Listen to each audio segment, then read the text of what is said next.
This is WRUULP, Savannah, Georgia, 107.5 FM, WRUU.org. We are Savannah Soundings, community radio with global soul.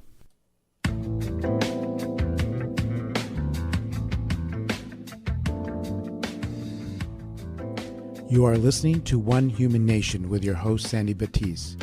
This program will be talking about race and race relations in your community and nationally. Our goal is to be open, honest, and productive.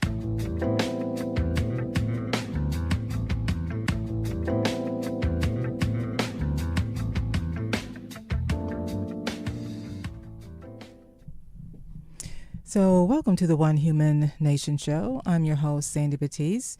And as we get started for today's show, remember the viewpoints expressed in the following program are not necessarily those of WRUU, its license holder, or its staff. So as we get started with today's show, I thought it would be interesting to kind of do a little twist on what I've been listening to, and hopefully you have too, on the PBS series that's running, talking about the Reconstruction era, and it's absolutely fascinating to me. When I actually upload the recording from the show, I'll try to remember to record or upload the access to where you can listen to all of the series. And so one of the things that caught my interest in listening to this particular show was talking about the Freedman Bureau and how that has become such an instrumental tool for tracing genealogy. And as a Black person trying to trace your family history, it gets very difficult to do, and it's very interesting to me to discover that, using the Freedman Bureau records, and these records date from 1865 to 1868, that it is possible to use this resource that to help with this. And what was interesting when I listened to a clip that I found about this that we're going to listen to, researching has become a little bit easier, and it's not only for Blacks, but it's also for poor whites, and a lot of people may not be aware of that. So what we're going to listen to is a clip that was recorded January 26, 2019, and it's from a genealogist professional. Her name is Diane L. Richards, and she walks us through what these records are, their subsets with, about abandoned lands, schools established, rations, labor contracts, apprentice children, correspondence, hospitals, and how they work within the Southern Claims Commission. And why I find this very interesting, it really speaks to our theme here on the One Human Nation show. And in order to reconcile and heal, we have to know our history, and a huge part of our history was collected through the Freedmen's Bureau, and it was also an opportunity in our history that we could have embraced reconciliation and healing, but that didn't happen. But it is interesting to kind of look at, and there were other opportunities also, but that's the interest for me. So let's get started and start taking a listen to this particular clip about the Freedman Bureau.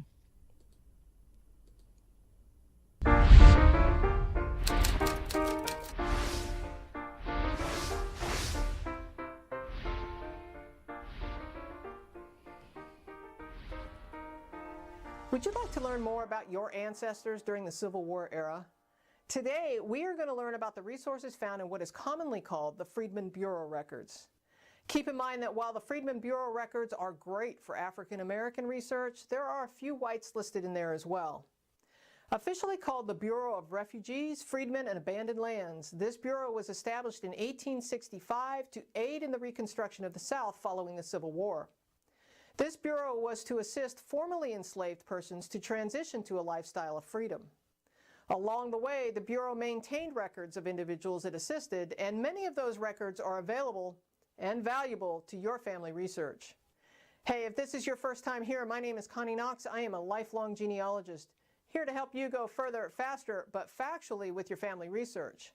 Now today, we are fortunate enough to have Diane L. Richard, a professional genealogist, author, lecturer, and editor of the North Carolina Genealogical Journal. Now, she also runs her own business called Mosaic Research and Project Management out of Raleigh, North Carolina.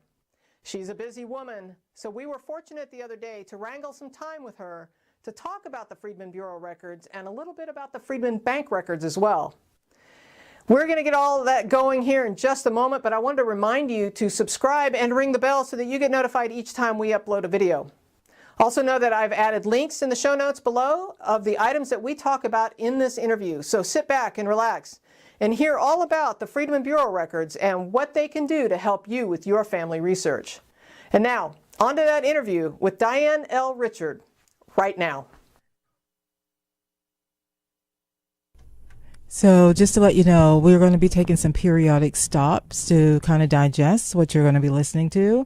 And I'll be sharing with you some of the things that I found out doing my research before getting to the point of really I'm going to be accessing the Freedmen's Bureau. So I just wanted to let you know that this is going to be some pauses and stops in between, but we're going to try to get through this entire clip on the show. And it is, of course, we break in about 20 minutes or so, and then we finish up in enough time for our next host to get on board. So no further ado, let's continue listening to this information about the Freedmen's Bureau. Well, welcome to the show. I appreciate you coming and talking about the Freedman Bureau records. Help us to understand what these records are, and well, let's just start right there. All right. These are some of the most important immediate post-Civil War records that exist for research. The majority of them cover about 1865 to 1868, so it's immediately after the Civil War, and before that 1870 census, when most people kind of find their families or catch up to them, hopefully at that point. They're really important because it's basically a huge wealth program that was put in place for short-term relief. The Civil War came through, it impacted states quite differently. The Freedmen's Bureau actually had offices from Delaware to Texas. As one can imagine, across that geography, your needs were not all the same.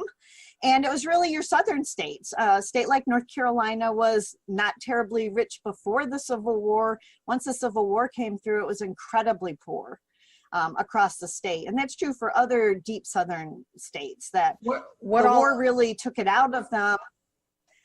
So, your North Carolina, your Georgia, your Alabama, your Mississippi. South Carolina. Yeah, your Carolinas. It's not, yes, Virginia was impacted, but it's a bit more of a mid-Atlantic state than a kind of true southern state, and it had a really strong economy beforehand. That's why even South Carolina wasn't as affected as North Carolina, because Charleston was a big hub also. Okay. But it's as you if you think of going southwest out of North Carolina toward Texas, it's that belt, because that's where actually your plantation owners, their extended families, and slaves were being moved as it was for the economy at that time. And then that economy disappeared in that regard. So what you had in North Carolina, think how many Confederate soldiers didn't come home. Think how many widows with small children were left.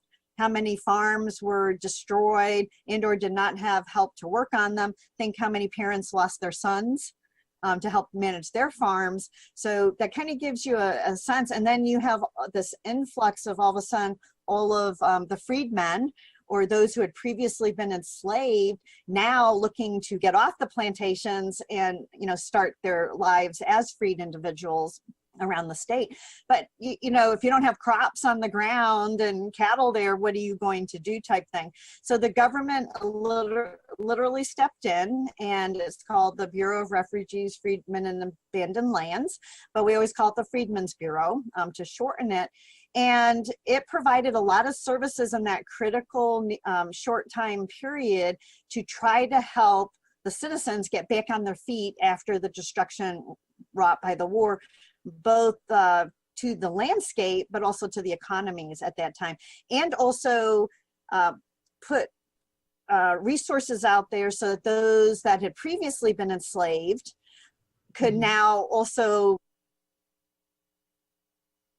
in the sense of education, contracts with remuneration, legal system that was looking out for them, temporary housing, just all healthcare,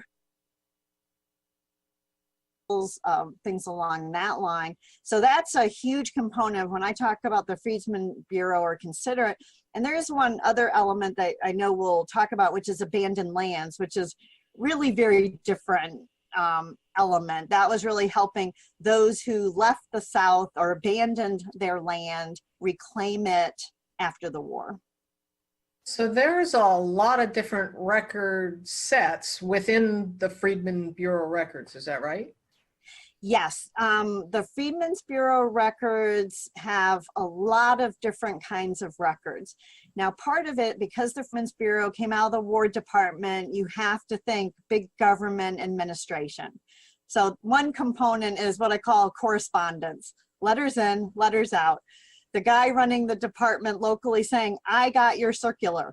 Did you get my circular? I am going on a trip today. I am back from my, it's not germane to us as genealogists. It's really the administration of it.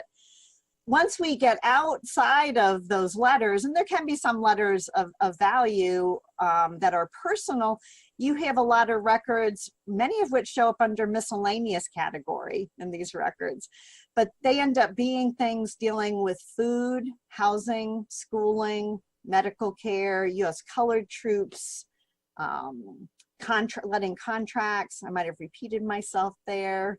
The abandoned lands getting back. I want to think that marriage records. There were marriage records in that group, wasn't there? Yes, marriage records. Thank you. Marriage records is another category. I have a tendency to forget about those because in North Carolina, the Freedmen's Bureau did not do marriage records. It's true for a couple of different states besides North Carolina, because North Carolina had their own system of cohabitation bonds for documentation. Oh, yeah. For all those other, so you look for cohabitation bonds. It was handled by the state. They're a separate collection. They're not part of the Freedmen's Bureau. And for those other southern states, though, marriage records pretty much, think of 1865, 1866 time period, you will find marriage records that are documented in the Freedmen's Bureau at that time. Now, there's a couple of things I like to mention about the marriage records is that both parties have to be alive. Everybody anticipating that this is my first chance, I can find out about my enslaved ancestors, I can find out blank. Well, if one or the other of the person's parents is deceased, there's not going to be a cohabitation record. They have to be alive. 2, it's not going to mention anything except typically their name and possibly how long they've been married and maybe an age, maybe. Often the woman's name is the same surname as the husband's name because if they were on the same plantation, they may not have ever really had distinct surnames or not have taken on a different surname. Right.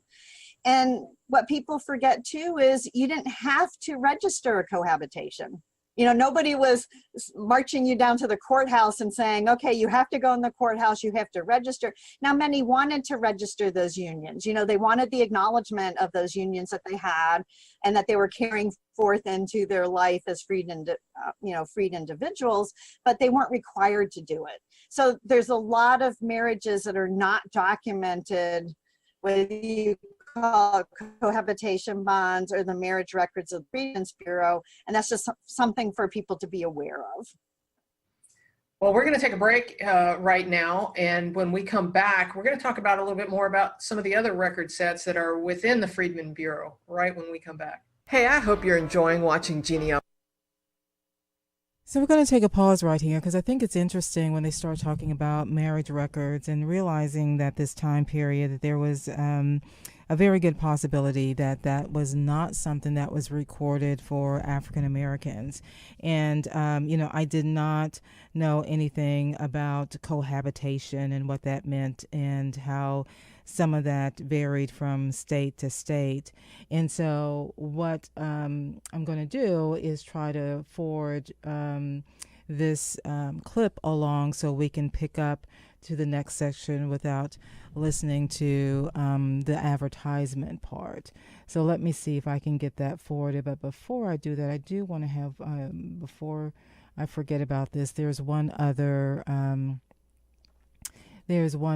clip that I want to make sure that is uploaded, and I think I got that. So let me see if I can forward this along, and we can continue learning more about the Freedman Bureau. Genealogy TV. I just want Where names are going to be found. Genealogists, we are always looking for documents that are within the Freedman Bureau right when we come back. Hey, I hope you're enjoying watching. Where names are going to be found. Genealogists, we are always looking for documents that name names. What people often wrongly assume are that the Freedman records are just records about those who were enslaved and became free with the end of the Civil War. They are clearly in those records. They're clearly a huge part of those records. But if you remember that poverty we discussed earlier, what that means is that in a case like North Carolina, there's a lot of impoverished individuals. So when you look at ration records for North Carolina, I would say approximately 50% or more are actually going to be documented. The families of Confederate soldiers, the families who didn't have sons that went to war. It's going to be, in essence, to be politically not correct nowadays, but what we'd call the white population.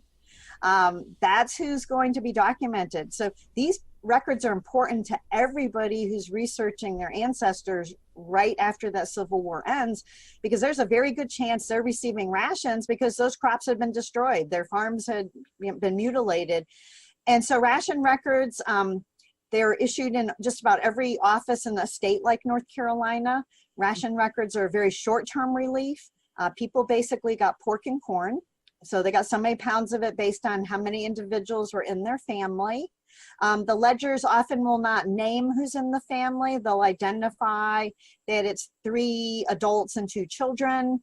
Okay. Things along that line. A lot of households were headed, at the head were women or groups of women, because what you would get are sisters-in-law or sisters who would actually band together when their husbands were all killed.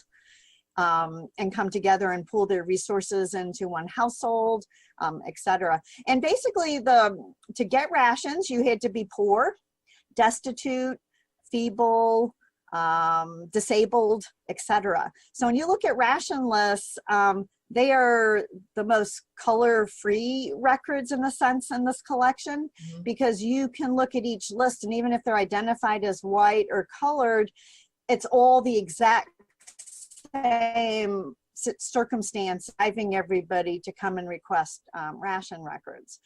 So this is the number one place you want to look in these records to find a possible ancestor listed.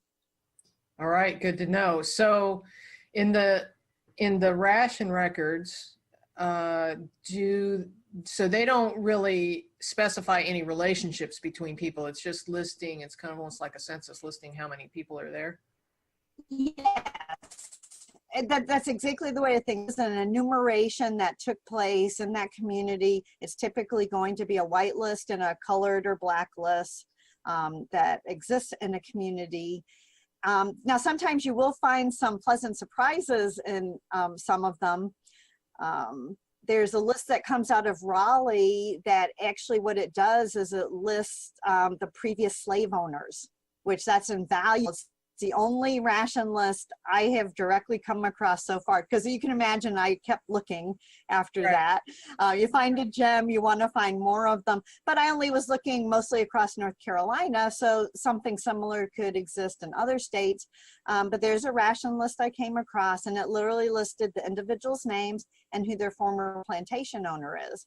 Well, that's invaluable on two levels. One, you're getting the information on their plantation owner. The other part is a few of those individuals did not have the same surname as that plantation owner. So for example, in North Carolina, many of those previously enslaved will assume a name that they did have a connection to, that either they lived on as a plantation or their parents lived on or they were born on if it was a different plantation. There's not as much in North Carolina of people changing their names. Now in other states, you'll find surnames are often not linked to a plantation. You know, it just varies greatly. So this one list I found showed that even from the same plantation, one person had a different surname than the other individuals, yet they were all from the same plantation.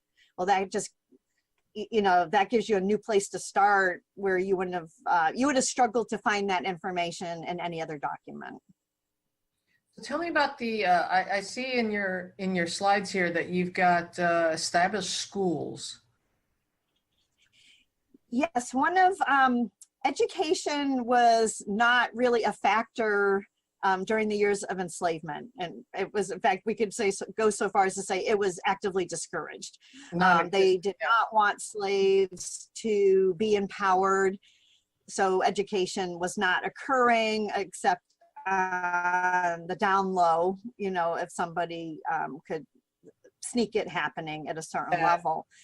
So schools were one of the first things that were established after the Civil War. And a neat thing about the school records that I have found is we often think of school-age children as being, what, 5 to 18, you know, in the sense of kindergarten through high school. Back at this time, infants were considered to be 5 to 20. So sometimes you'll consider not necessarily that they were at school, but up to 21 was still considered underage. You know, or nowadays 18, you have certain rights you get, then 21, etc. What I found in these school lists is you'll find adults that are 28, 29 years old attending school. So schools weren't limited to just the children who came out of being enslaved. But if there were adults interested in attending school and getting an education, they could do that also. And so schoolhouses were set up across the states. And there are additional records. The records we're mostly talking about are the local created, but there was also a whole hierarchy, an administrative hierarchy that focused on schools and education. So those who attended the schools, are they in those records? Are the names? Yes, in the local records when we're looking at them, I can't say they survive for every county through time or every school. You will find school lists, and it will list out the names of those who are attending the school. It will often include their age. So you can use that information to correlate to the 1870 census when they are freed, but you can also use that to possibly link them to earlier records because you do have a first name and an age, and then a surname, which could again be the name they had from when they were on a plantation or farm. Okay. Hospitals, let's talk about the hospitals. Hospitals, healthcare, you know, up until this point, the Civil War and its needs create a necessity for hospitals, obviously with all the soldiers and what was occurring. Well, as a result of those hospitals coming about, it also provided locations where freedmen could get services also. Now, this is not a case where hospitals were built in every community. You're not going to find it in your small communities. It's still going to be your local doctor who you hope will provide services to you just as occurred before, except now one-to-one instead of him visiting the farm or the plantation. But you did have hospitals that could, you know, people could get treatment. That's going to be a bit more in your urban areas than in your rural areas. Are there anything for genealogists in the hospital records? Yes, you can find names of patients listed. And actually, sometimes what you find are lists of soldiers. Now, people would expect soldiers' medical records would be part of the Civil War compiled service records collection.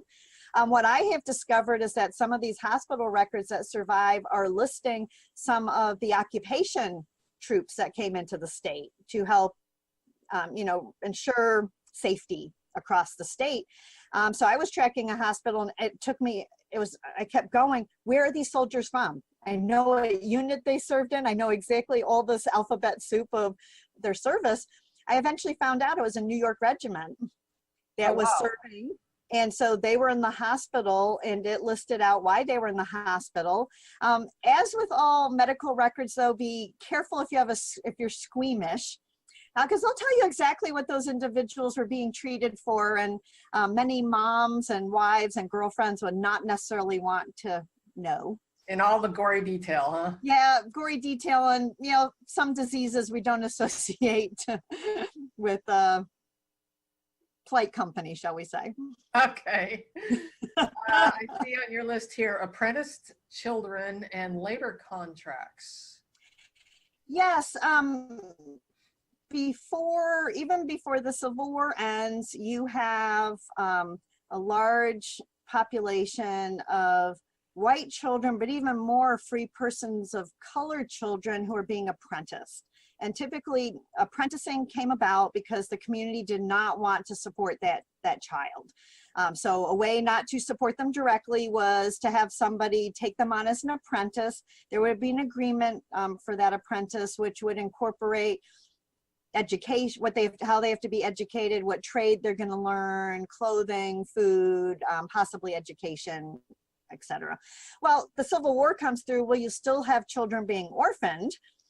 So now what happens is you have a new, larger group of people who had previously been enslaved, but they're children. So unless they have family that take them on, and or who they were living with are able to get employment, they're liable to be apprenticed again. So apprentice records, and it's actually a mix of records. Color is not indicated in many of the apprentice records I looked at. We'd have to look at other records to determine who are we looking at.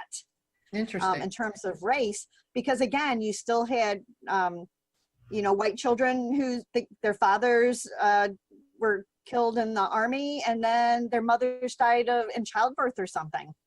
Grandparents can't take them on. You don't have extended family. Those who had previously been free persons of color are obviously still free persons, but now they're just part of the more general mix of individuals out there. Same things occurring. And you have those children that had been orphaned while enslaved, who are now also seeking to be placed in the community. And those, again, are naming names. They have a tendency with the children to not necessarily give them a surname, which is really, really frustrating as a genealogist. But what I have noticed is often family groups will be together. So you'll get 3 or 4 children listed in a row, oldest to youngest, with their names. Well, then you can look at the 1870 census, hopefully, and use that census to put a surname to them. Nice. A surname that's different than, who is apprenticing them. Good tip. You have labor contracts here. Tell me about labor contracts. If you just tuned in, you're listening to the One Human Nation show, where we're taking a really in-depth study of the Freedman Bureau's role in how now accessing those records for genealogy purposes. It's time to take a couple of breaks, or just this break, so we can get some announcements in. So stay tuned, and we're going to pick up and learn more about. I'm really interested about these labor contracts. It was something that was mentioned in the PBS series also. So it's very interesting to connect what I'm learning through the series, and hopefully you're listening to it too, and what this genealogist is also sharing. So we will continue on in a few minutes. This is WRUULP, Savannah, Georgia, 107.5 FM, WRUU.org. We are Savannah Soundings, community radio with global soul. This portion of WRUU-LP Savannah Soundings programming is made possible by listeners like you and Brighter Day Natural Foods. Brighter Day is celebrating its 40th year serving the Savannah community with produce, vitamins, and supplements, and a deli and juice bar. Brighter Day is located at 1102 Bull Street at the south end of Forsyth Park. More information available at 912-236-4703 or brighterdayfoods.com. The Indigos Creative Group is sponsoring an Adopt a Teacher program. Individual, business, and organizational sponsors, registered and cleared by the Board of Education, are paired with teachers at Gadsden Elementary and other schools to provide supplies and volunteer time to support teachers supporting students. For more information on teacher adoption, or if you're a teacher who'd like to be adopted, search for the Indigos on Facebook or email indigoscreativegroup@gmail.com. It's time again to vote for WRUU for the best local radio station in the Connect Savannah poll. To vote, simply go to the Best of Savannah login at the Connect Savannah website at connectsavannah.com/Savannah/best-of. Last year, WRUU was named runner-up in the Best Local Radio Station category, and this year we're gunning for number 1. Voting ends at midnight on Tuesday, April 16th, so get your vote in for the best local radio station, Savannah's only all-volunteer community station, WRUU 107.5 FM. Hey, how are you doing? And what have you been up to? Hi, this is Martin from Stress Fractures from Charlotte, North Carolina, and we're looking forward to playing in Savannah at Tunes and Brews. Tunes and Brews is the biggest and best annual party for WRUU 107.5. We'll be there celebrating community radio in Savannah. You might even hear this from our latest release, Spring Break. Here's someone else with some more information, and we hope to see you there. Join us for Tunes and Brews on Saturday, April 27th from 6 to 10 p.m. at Southbound Brewery on Lathrop Avenue in Savannah. Other bands will include Kyle from Atlanta and from Savannah, Valor and Kuna Bear. Up to 20 brews will be on tap, along with an open grill, an art raffle, and t-shirts. There's more information about tickets at wruu.org. All proceeds benefit Savannah's community radio station, WRUU. So if you just tuned in, you're listening to the One Human Nation show as we take a closer look at how the Freedman Bureau records can be used to help with tracing genealogy for African Americans as well as for poor whites. So we're about to pick up the portion that is going to be talking about labor contracts. So let's take a listen to see what we can learn more about and how to trace by using this particular resource. Contracts, it's there. That's the new world at that time, right? Now, instead of having enslaved labor who you purchased and they have to do whatever you tell them to do, there now has to be a quid pro quo arrangement. And so you now have contracts, and part of what the Freedmen's Bureau was doing was trying to ensure that those and also that they were enforced. Contract to kind of go back to the old ways and figure, well, what are you going to do about it type thing. Right. So you have contracts. They're really one-page contracts at most. That's the largest I've seen. They will list who's signing it, what their obligations are in terms of their work hours, what jobs they have to do, is clothing provided and what kind, is housing provided. Because typically what they were going to receive in their contract was not hard cash. What you were going to receive was a percentage of maybe extra grain that was produced. Or if an extra bunch of piglets came along, you might have kind of a sharing opportunity, but there wasn't always a lot of hard currency that was involved. And the nice thing with these contracts is you'd actually get notices put in the newspaper by the Freedmen's Bureau saying, we know you all have contracts with people. Winter is coming. don't think to not pay them or, give them what they're owed and abandon them because they'll come after. And it's unfortunate they had to do that, but that was the nature of the times that people, if you look through the court records, there are court records also, you'll see a lot of instances where there were plantation owners who basically would sign up with some people, not pay them or do anything, then bring on other people to do the same work and basically try to screw individuals out of what they deserve for the effort that they put in and try to keep them subservient. So one of the things I think is interesting about what her take on the labor contracts is it kind of conflicts with what I was listening to in the PBS series, where a lot of the black families did not want their children,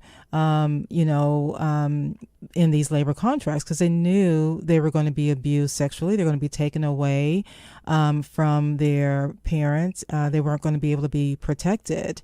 And so it was really just kind of a new form of slavery because these labor contracts were with the plantation owners. So let's continue to take a listen. Wow.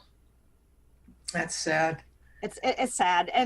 But be prepared that for all of those one-page contracts that I mentioned, a lot of times we just have a list and just know that there were contracts between a particular farmer and somebody or a group of somebodies, or a particular factory owner, and he had contracts with other individuals.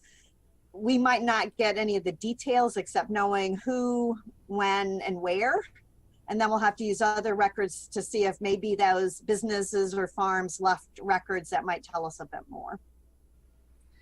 You mentioned that there were some soldiers in the hospitals. Were there any other military records within the bureaus? Yes, interestingly enough, again, there's other military records, and people don't think to look in the Freedmen's Bureau. You have something called U.S. Colored Troops Confidential is another set of records. And what this was is, back in the day, everybody didn't have those photo IDs. They didn't have those social security numbers. You didn't have any of that. We take for granted nowadays, you'd show a photo, right? To say, here, this is who I am. Here's my name. Here's what I have, my social security number. You can track me through, I don't even know how many places. So you have records that were created so that soldiers returning could get payments, or their family could get payments. And what gets interesting is that you will get a physical description of an individual, if there's any also unique attributes like a scar or they're missing an arm, or, so basically something to create a visual image to to somebody so they could think, yes, this is you. I'm going to give you this last payment because that your name matches, your description matches, you're the soldier that was described to me. As a part of that, you'll also find payments were made to families for those soldiers who did not return home from the U.S. Colored Troops. And those payments will list explicit family memberships. They are some of the gems in this collection because they do mention families. So what you'll find is the soldier will be listed, and then next to that might be sister, mother, wife, father. And what I have seen is you'll find siblings mentioned and they all have different surnames. Remember we talked about that issue of how do you know what surname somebody took? Did they take the same surname? Is the surname attributable? Sometimes a woman marrying, who did she marry? Maybe we don't have a cohabitation record. Right. So you can literally create this little family tree of possibly mother, 3 kids, and the soldier. And all with names, all in a particular place. And I mean, that's just priceless when you're doing research to get handed explicit relationships like that. Good tip. That's a good one. The questions keep popping into my head. I told you these records are dangerous. I know, right? Yeah. So you also have a slide here about the hired by Freedmen's Bureau. Constructing some barracks and stuff here. Yes. Again, what happens is the farmers or plantation owners, either the farms might have been destroyed, so there may be no buildings left, or if there's buildings left and you're not working for that farmer, are they going to necessarily let you squat on the land? It varied. We'll just leave it at that. So some did and many didn't. So literally barracks were built, temporary housing to put people in. It's kind of like a U.S. government today. I guess surplus, I think, is the word we use, that you'll have it. So I was able to determine that there are entries where you have people contract hired. They're hired to build these temporary facilities that are needed. Sometimes it could be non-temporary, but I'm thinking more temporary. They get used for a year or so, and then I'd find a newspaper notice listing them for clearance in the newspaper to say, we're selling off this facility. The nice thing is, again, you have names listed. Now you're going to have to do your homework with them, because they're going to just list that you have a whole bunch of contractors, or they're doing construction. So what I would do is I then use that 1870 census again and pull out the names and start looking and go, who are you? And from that, as I expected, for the most part, those leading the construction crew were more likely to be representatives of the Freedmen's Bureau, but most of the individuals actually working had a tendency to be those previously enslaved who are now freed, and the 1870 census corroborated that for the ones that I pursued. So it sounds like you need to use these records in conjunction with other records to help put the whole story together. You really do. Ration lists will have a tendency to indicate color. Court records have a tendency to indicate color. U.S. colored troops, by their nature, are reflecting color. But all of the rest of them, it really varies. Sometimes in correspondence, you'll see reference, you'll see COL next to a name, or the word colored next to a name. But for many of these records, you really don't know until you look at something else. Even those school records are, at that point, were supposed to be for freed slaves. I haven't corroborated all of that. I don't know if there were other poor individuals, because you did have another school system going on at the time, but I can definitely say when you look at all those other records, you're required to look at another set of records, because you don't want to confuse your John Smith with another John Smith in the area. I mean, it's the same problem you have, but in this case, it would also be not just a name problem, but a color or heritage problem. Exactly. Right person, right place, right time. And with a name that's convenient, but that doesn't mean, slaves were often named for family, and names were often repeated across extended family. So you're just compounding the issue of making sure you're looking at the right person or attributing the right data to the right person.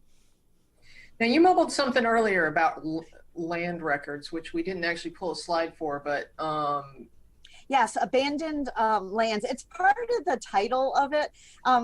As genealogists, of course, I got more caught up in more the human suffering and trying to get people on their feet type records, because that's where it started. In fact, it wasn't until I looked at some ration records and realized who all was represented in there that it really opened my eyes to the diversity of these records. And one of the few categories where you're actually guaranteed to find more records for the white individuals of the time and not the previously enslaved individuals are those trying to reclaim their land, the abandoned lands. Because in most cases, those who are abandoning their lands were probably white property owners at the time, and they are now trying to come back into the community. Now, in a state like North Carolina and other states where you also had large free persons of color populations, you may also find in like a New Bern that it was also free persons of color abandoning their lands. But did you want somebody to not ask you the question, are you a runaway slave or are you a free person? If you're thinking of your personal security, I can imagine individuals relocating and then hoping to come back. And what happens is these land records are interesting because, one, an oath had to be declared. That was one component. You basically had to say, I'm going to follow the new government and the new government rules, and I am going to treat everybody equitably, et cetera. And you had to sign an oath to that effect. So that's one component of it, which was required. The other component is that you had to offer proof of ownership for that piece of land you're trying to reclaim. Right. And another component actually related to that is you often have details that are provided that are hard for us to track, because land doesn't always have to be deeded between individuals. It can be inherited. If it's inherited, you don't have the same kind of paper trail. You may not have a paper trail for 200 years on a lot in New Bern, because the same family kept owning it. They inherited it. There's no deed for it. Deeds don't have to be registered.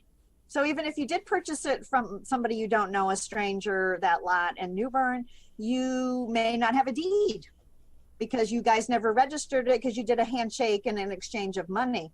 So what happens is, one, you're getting very specific information about an address, which your 1870 and 1880 census don't give addresses. They don't give lot numbers. You just know what county and what's the nearest post office type thing. You're getting exact lot numbers and sometimes cross streets. That was going to be my next question, was how much of a land description was there? Sometimes it will be a lot number from what might be the original plot. The other will be a cross street, 2 cross streets. Okay. And if people didn't have their own deed or a will to show, they would get affidavits from the others living in the neighborhood. Okay, I know that Joe Schmo, he's been my business neighbor for the last 20 years. I know that that's his place. So it also gives you a sense of who else, part of the fan club, the friends, associates, and neighbors component of our research. It gives you some neat insight into that. So in fact, I actually thought it was more fun when, I hate to say I didn't find deeds listed, but I found neighbors giving affidavits, because I wanted to know, who are those people? Who's giving an affidavit to substantiate this person's claim that that's their land? So really, a lot of fascinating information can come out. So I know that these records are the latter half of the 1860s. And I had just last week did an interview about the Southern Claims Commission, which was the 1870s, that refer often back to that same time period.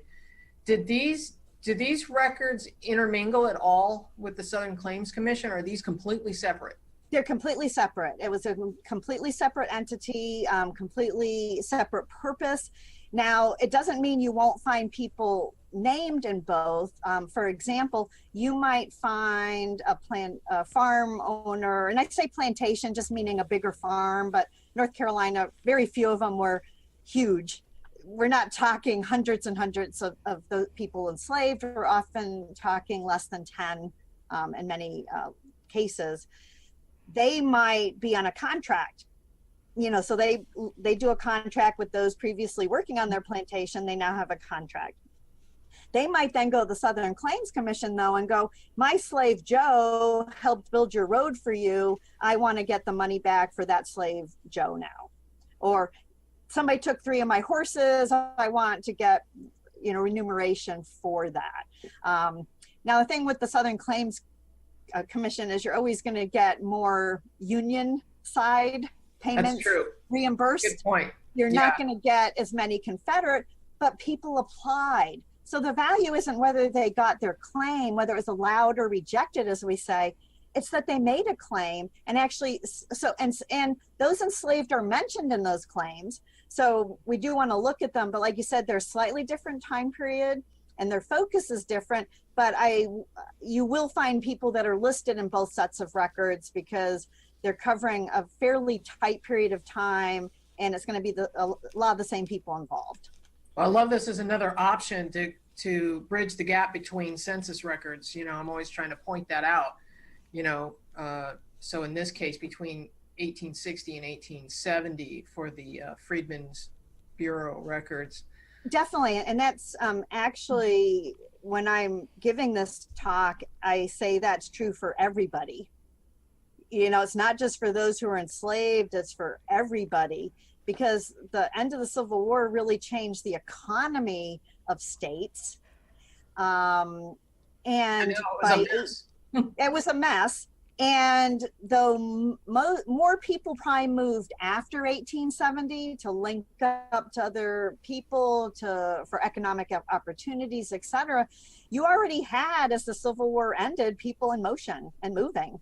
And so to have these little fine-tuned records, like you said, I think anybody who has a family, I always tell people, especially like in North Carolina, there's a lot of records. If you had a family, and I don't care if you thought they were poor, rich, or whatever, it doesn't matter.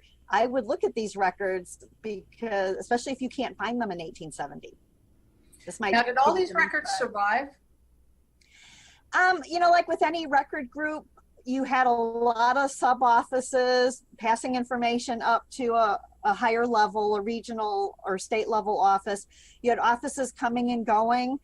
We have no way to know that all the records survive. Based on what I know needed to have occurred in each of these locations, I will guarantee you what I'm looking at is not all those records. Because it's just not possible. I mean, some groups you have good coverage, but if you look at the finding aids for these records, it's very clear that some offices have more records than others, and yet they're providing similar services. Or you'll find real haphazard things that, gosh, I see no rations here, but I see school lists. Well, what's the chance that you hit a school and you weren't doing rations and say, a certain county? So you have to kind of recognize that. What I tell people is interpret what you find and see. So when you find a record, that's good. Go with it. But don't read into not finding a record, because it might be a case where there was a record created and it doesn't survive. But there also might just not have been a record created. So be very, very careful about trying to fill those gaps, or fill them by looking elsewhere for other records if possible. Now, there was a Freedman's Bank, right? Yes, there was a Freedman's Bank. It was one of several other institutions that started about the same time. They often get confused because the Freedman's Bank and the Freedman's Bureau sound the same. They're actually spelled a little differently. One is Freedman, M-E-N. The other is Freedman, M-A-N. Okay. The bank is the man, the bureau is the men. And it was a completely separate entity, but obviously it's serving the same period of time. It's serving the same population. It actually didn't exist very long because of poor accounting and practices into the 1870s. It actually did eventually disappear. Mm-hmm. But what it is it was an opportunity for those who are now not enslaved to have some place where, as they did work and did start earning some money, or if they received money in some fashion, they could have a place to deposit it. And the thing is there's not nearly as many Freedmen's Banks as there are bureaus. So for example, in North Carolina, you only had 3 banks. So you only had Raleigh, Wilmington, I think, and New Bern, I think, were the 3. That's not very many. It's very particular locations. Equal records, again, don't survive. So if you can find a Freedman's Bank record for somebody, it might list their parents, their kids, who's dead, who's alive, where they live, who they were sold to sometimes. I mean, it can be a very detailed history, or it can be a one-line item at the bank that says this person had a deposit. That's all we know. So again, the records vary in great detail depending on the banks. It's also, again, it was not limited to those who had formerly been enslaved to make deposits at the bank. So again, it's another record group. You're going to want to use other records to corroborate, to make sure you're pursuing. Now, obviously, if somebody makes a statement about being enslaved, then you can have some confidence along those lines. But if no indication is given about that, if you just know a birthplace and these other facts, you're going to want to look at other records too, because immigrants could use this bank. Basically, anybody could use this bank. There's many examples of people new to the country, people who've lived here a long time. Because again, it was a banking institution that existed, and nobody. I'm not aware of restrictions on who could deposit with it. Okay, so going back to the Freedmen's Bureau records for a moment, could it be that you would find the same individual in several different parts of these records? Because obviously there's kind of subsets within this. Oh, definitely. I mean, if you think about it, you could find a mother receiving rations, her children are then at school, the whole. If you just tuned in, you're listening to the One Human Nation show, and I've really been interested in this topic of learning more of how you can use the Freedman Bureau's records, but it's also interesting on how the story from the genealogist's perspective in many ways did not reflect some of the information that has been revealed on the PBS series talking about the same time period, in which, especially as talking about land and land ownership, where many blacks had that were freed slaves, had worked hard and purchased land, and they were intimidated because now you've got plantation owners trying to reclaim property, and they would get they were jealous. And in many cases, these were black females that would be whipped and raped, and the whole intimidation process of trying to force them off their land. So there's a lot more to the story, and so I hope you take the opportunity to really research this part of it, as well as listen to the PBS series. And as we wrap up today, we're getting ready for Troy to come in with Sound Limits. I hope you have a really good week, and keep in mind that as you go upon your race reconciliation journey, some of the information that we have to expose ourselves to is not necessarily the most pleasant. It's not going to bring peace. It's going to create tension.